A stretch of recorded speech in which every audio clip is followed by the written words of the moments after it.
मीठे मीठे इस्लामी भाइयों, अल्हम्दुलिल्लाह वो दरबार जिस पर हाज़री की हर आशिक रसूल को तमन्ना होती है। मेरी मुराद पीरान पीर पीर दस्तगीर सैयदी गौसे आज़म रदी अल्लाह तआला अन्हु का दरबार है और अब उनके रोज़े पर हाज़री का वक्त है। आज बड़ी 11वीं शरीफ है बगदाद शरीफ में और हम इंशाअल्लाह वहाँ रवानगी के लिए तैयार हैं।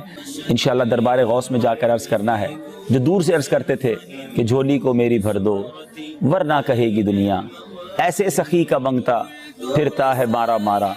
इंशाअल्लाह आज गौसे पाक के दर पर जाकर झोली भर के आना है। इंशाअल्लाह उनसे अर्ज़ करना है क्योंकि उनके मुरीद है ना कि मेरी लाज रख लो या गौस, मैं मुरीद हूँ तुम्हारा। इंशाअल्लाह गौस पाक तेरे हाथ में हाथ मैंने दिया है, तेरे हाथ है लाज या गौस आज़म। गौस पाक में सारी जिंदगी पढ़ता रहा या अल्लाह बरोज़े क़यामत गौस पाक के गुलामों में उठाना। या गौस आज़म आज आपके उर्स की रात है, आपके मुरीद आपके फ़कीर दूर से आए हैं। आप ही का फरमान है कि नेक मुरीद मेरे लिए और मैं गुनाहगारों के लिए हूँ। गौस पाक आपके गुनाहगार मुरीद आए हैं, हमारी झोली भर दीजिए, झोली को मेरी भर दो वरना कहेगी दुनिया, ऐसे सखी का मंगता फिरता है मारा मारा।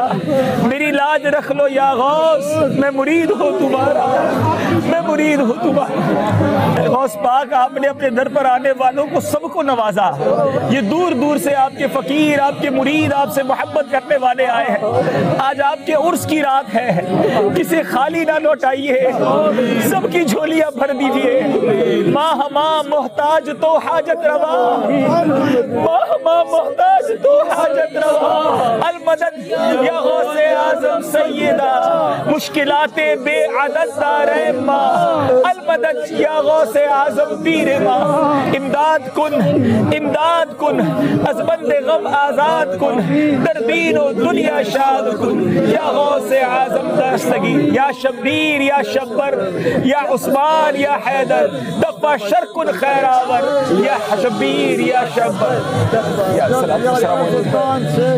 या सैयद शाह सुल्तान शेख अब्दुल कादिर जीलानी शय्यद लिल्लाह। सल्लू अला हबीब सल्लल्लाहु तआला अलैहि। कब्रों पर मज़ार वाले कहते हैं कि फोक मना है, फोक मना नहीं, अला मना है। ये अब आप सोच रहे होंगे इतना मुश्किल सवाल जो लिखा है ये क्या है इसको आप समझ लें। अरबी में फोक और अला का फर्क है। अरबी जुबान में फोक कहते हैं इंग्लिश में अपॉन को। मसलन मैं ये कुरान पाक है, ये बाल पॉइंट है, ये मैं अगर कहूं ना तो ये बाल पॉइंट जो है वो कुरान के ऊपर है। बाल पॉइंट इज ऑन कुरान। अरबी में से कहा जाएगा कि वो कुरान के ऊपर है, अलल कुरान। ठीक है, यही बाल पॉइंट मैं उठा के यूं कर लूं। अब उर्दू में तो ये भी पर है और ये भी पर है, लेकिन अंग्रेजी वर्सटाइल जुबान है और अरबी भी बड़ी वर्सटाइल जुबान है। अरबी में इस दोनों पर में फर्क है। इसको ऑन कहते हैं, इसे कहते हैं upon. Pen is upon the book और ये है pen is on the book. इस तरीके से वो होगा कि वो जो कलम है वो अलल कुरान है और ये है फौकुल कुरान।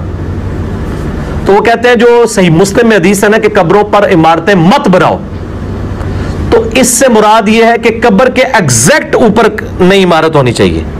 यानी ये एग्जैक्ट कब्र के ऊपर इमारत ना हो, बल्कि ये वाली जो इमारत है फौक वाली अपान वाली, वो कहते हैं ये बिल्कुल ठीक है। गुम्बद अपान होता है, फौक होता है, अला नहीं होता। अच्छा, अब ये टेक्निकली तो बात ठीक है, लेकिन नबी अलैहिस्सलाम जब ये बातें कर रहे थे सुनने वालों के दिमाग में इतनी बारीकियां नहीं थी। मैंने कई दफा बयान किया है कि गुम्बद बनाने की टेक्नोलॉजी कब्ल मसीह है। सहाबा की जिंदगी में उब्बत सुखरा बना है, डोम ऑफ द रॉक। नबी अलैहिस्सलाम जब मिराज पे तशरीफ ले गए थे, वो गोल्डन डोम जो बना हुआ है वहां पे यरूशलेम में, टेक्नोलॉजी थी, लेकिन नबी अलैहिस्सलाम का गुम्बद नहीं बनाया उन्होंने। 650 साल तक किसी ने नहीं बनाया, क्योंकि उनको पता था कि ये ऑन और अपान और अला और फौक का फर्क उनको पता था, जो आपके उलमा आपको धोखा देते हैं। तो बहरहाल मैं इसको for the sake of argument agree करते हुए इसी पे ही आगे चलता हूं, इसमें भी फंस जाएंगे। मुझे इस पे लतीफ़ा एक याद आ गया। 2008 की बात है, नए नए हम किताब सुन्नत के मनहज की तरफ आए, यानी आज से 10 साल पहले की बात है। तो ये मज़ारात वाली जब मैंने हदीसें पढ़ी तो मैंने इस पे एक रिसर्च पेपर भी लिखा है, रसूलुल्लाह सल्लल्लाहु अलैहि वसल्लम की आखिरी वसीयतें, वो आपको लेक्चर के एंड पे मिल जाएगा। प्लस मेरा मसला नंबर 27 है इसके ऊपर। गुलाम सूद सईदी साहब रहिमहुल्लाह ताला फौत हो चुके हैं। मेरा ज़हन उन्होंने खोला, कई मामलात में मुझे इख्तलाफ है, लेकिन कई मामलात में वाक़अतन अल्लाह ने उनको हदायत की तरफ गामजन किया था। मुफ्ती मुनीर रहमान साहब के मदरसे में वो बरेलवियों के शेखुल हदीस थे। शरह सही मुस्लिम 7 जिल्दों में लिखी है। मुस्लिम शरीफ में भी ये हदीसें आई, उन्होंने मज़ारात के हक में लिखा। मैंने उनको फ़ोन करके, मुझे सही तरह याद है असर के बाद का टाइम था, मैंने फ़ोन किया, पहचान के मेरी मुलाकात भी थी उनसे, इज़्ज़त करते थे माशाल्लाह। मुझे कहने लगे, मैंने कहा जी ये मज़ार, वो कहते हैं वो तो हदीस में है कि कब्र पर बनाना मना है, कब्र के अपॉन या फौक का तो मना नहीं हुआ। तो मैं उनको समझाता रहा कि भी नबी इस्लाम जब ये बात कर रहे थे तो वो कब्र के ऊपर मुतलकन इमारत बनाने की बात कर रहे थे, एग्जैक्ट कब्र के ऊपर वाली बात नहीं। नहीं, वो उस जमाने में बनाते थे, ये करते थे। मैंने कहा जी ठीक है। मैं अब आपसे एक सवाल करता हूं कि इस वक्त आपके जितने बुजुर्गों के मज़ारात बने हुए हैं, उनके गुंबदों को तो छोड़ दें, वो कब्रों के अलाई ऊपर बने हुए हैं।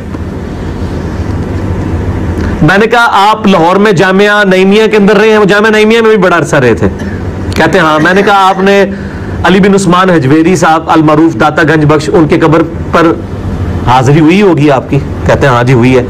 तो मैंने कहा कि उनकी जो कब्र है ना ओरिजिनली, वो तो तहखाने में है, उसको कम से कम 15-20 फीट एक्सटेंड करके ऊपर लाया गया। वो कब्र नीचे है, ठीक है ना। तो वो कंस्ट्रक्शन करते हुए नीचे तहखाना बन गया। अभी जो आपको ऊपर मंजिल नजर आती है वो बेसिकली पहली मंजिल है, नीचे भी उसके पूरा तहखाना है, वो पूरे कम्प्लेक्स का। नीचे से कब्र एक्सटेंड करके ऊपर लाए हैं, वो कम से कम 10-12 फीट तो वो बनती है, इतनी तो एक मंजिल होती है। फिर ऊपर भी इतनी निकली हुई है, कम से कम जितनी हमारी कैमरे की हाइट है 4-5 फुट।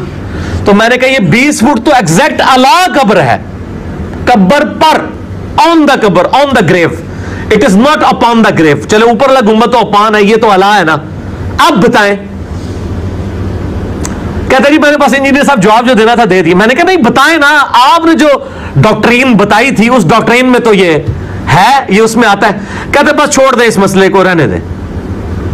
तो उनकी खामोशी और शर्मिंदगी ये बता रही थी कि आपके उसूल और मुबादी में भी आपका मौक़िफ़ गलत है।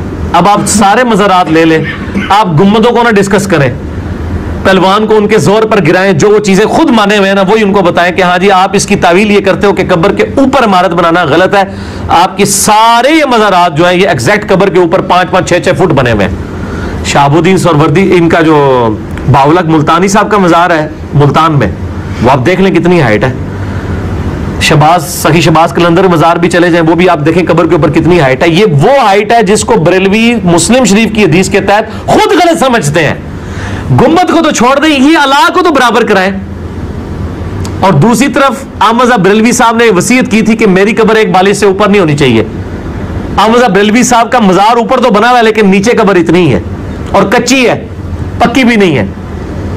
अभी भी आप तस्वीरें देख लें मज़ार की, उनकी कच्ची कब्र है, एक बालिश। जो सही बुखारी में हदीस है 1390, सुफियान तम्मार रहिमहुल्लाह ताला कहते हैं कि मैंने नबी इस्लाम की कब्र देखी है, ताबईन में से है वो, और वो कहते हैं वो ऊंट की कोहान जितनी ऊंची है। ऊंट की कोहान जो है एक बालिश 9 इंच 10 इंच या 1 फुट तक आप कह लें। बाकी मसला नंबर 27 देख लें, आपको इंशाअल्लाह ताला इस हवाले से क्लैरिफिकेशन हो जाएगी।